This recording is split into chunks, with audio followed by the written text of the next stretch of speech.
Presiding over East Main Street in the city of Salem, Virginia, the Williams Brown house has been a staple for as long as anyone can remember. Its twin chimneys and grand double-stacked porches are a predominant part of Salem's Main Street. The house has been a witness and host to nearly 2 centuries of Salem's residents.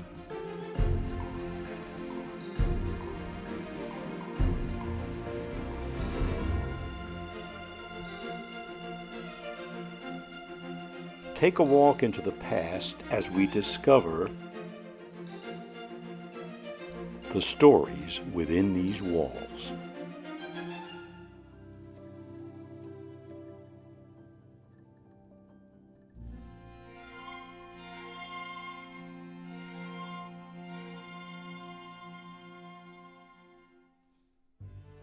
The house was built in the 1840s by William Curl Williams, Jr.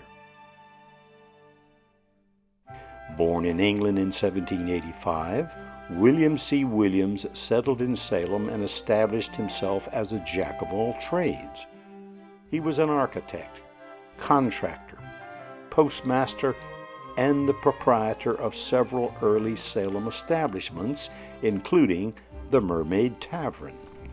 The large Williams family lived upstairs, while William and Margaret ran the general store out of the bottom floor. Williams even conducted post office business from the brick store.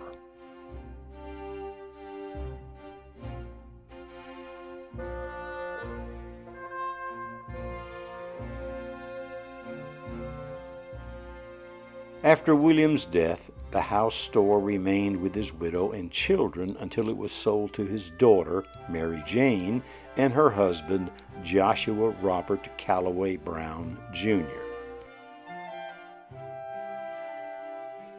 J.R.C. Brown took over for his father-in-law as postmaster and dry goods merchant.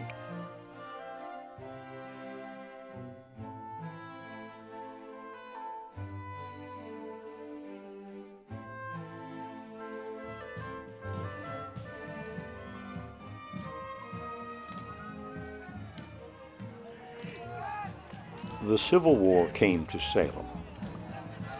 The young Brown boys went off to fight. Son, William E. Brown, wrote a letter to his pa that would be found 100 years later inside the walls of the family home.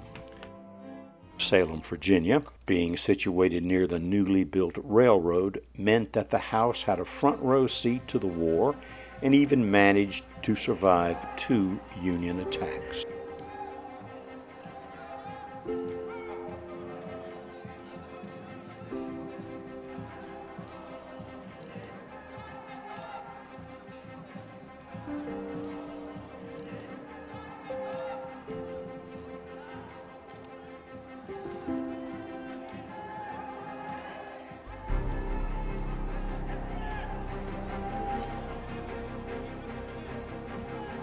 An old tale passed down through generations tells of a young Union soldier trying to enter the house to become better acquainted with young Margie Brown.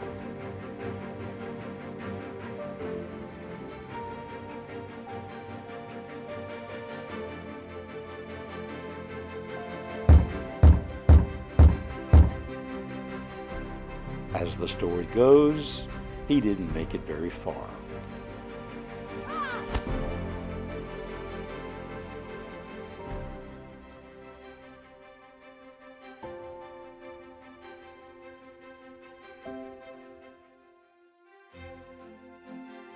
When William E. Brown came home from war, he married Carrie Pillow. He would become the new owner of the house as well as the proprietor of the general store. They would have 6 daughters who would grow up in the house, 2 of which would become Salem public school teachers, Bessie and Carrie, her mother's namesake.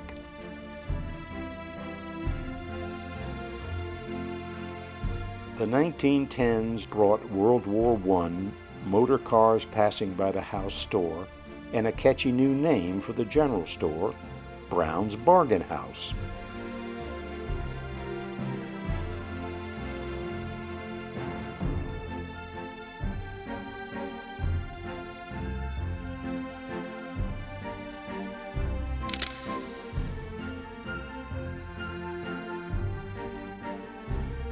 Business was good at Brown's Bargain House, the hub of the Salem community. The store was the place Salemites could count on to shop and share some gossip.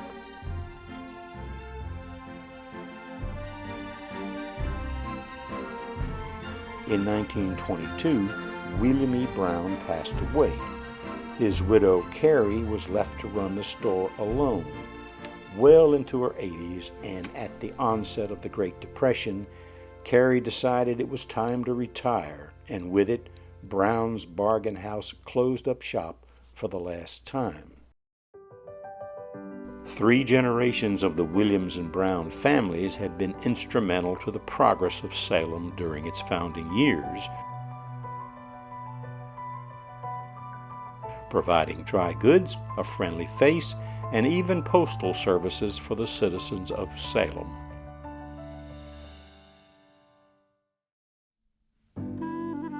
The house store was no more, but Carrie Pillow Brown decided to rent the house to the Kappa Alpha fraternity of Roanoke College, a special place to Carrie, as her daughter and namesake was an honor roll student and graduate.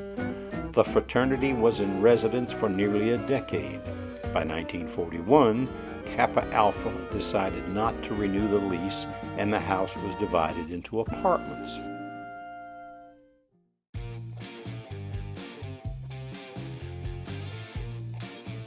Throughout the 40s, 50s, 60s, and 70s, many different families and a few offices would take up residence within these walls.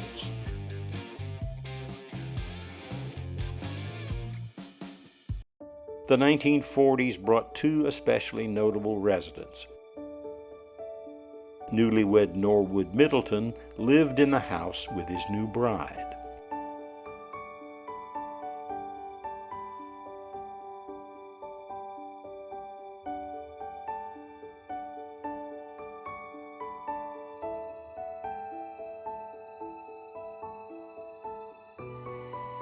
And young Jim Fulgham lived with his family in an upstairs apartment.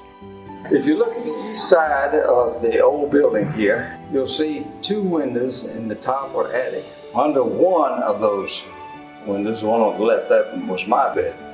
We spent an awful lot of time studying the wallpaper in that place.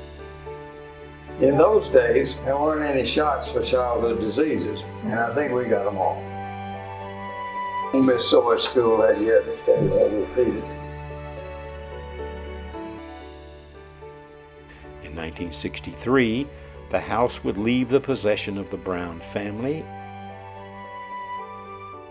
In 1970, Jim Fulgham organized Save Old Salem, later to become the Salem Historical Society, and targeted the Williams Brown house for restoration.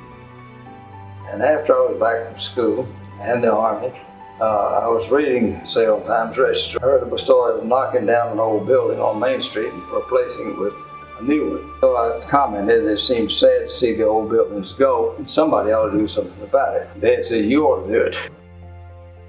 It became the first building in Salem on the National Historic Registry in July 1971. By the mid-1980s, after a full life of over 140 years, the Williams Brown house had fallen into disrepair and had become a vacant eyesore. To save it from being demolished, an agreement was made between the owner of the property and the Salem Historical Society to move the house from its original location on the corner of Main Street and Thompson Memorial Drive, near the west side of Longwood Park, to the current location east of the park. After months of planning, fundraising, and a little bit of luck, the Williams Brown house made its way, inch by inch, pulled by a straining diesel truck to its new home 400 yards from where William C. Williams placed it all those years before.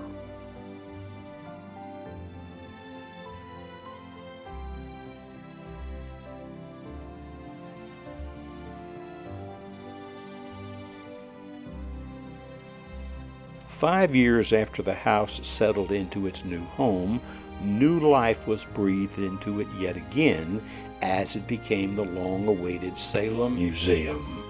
A new, large, green addition was added later on to accommodate more museum and community spaces while honoring the integrity of the original building.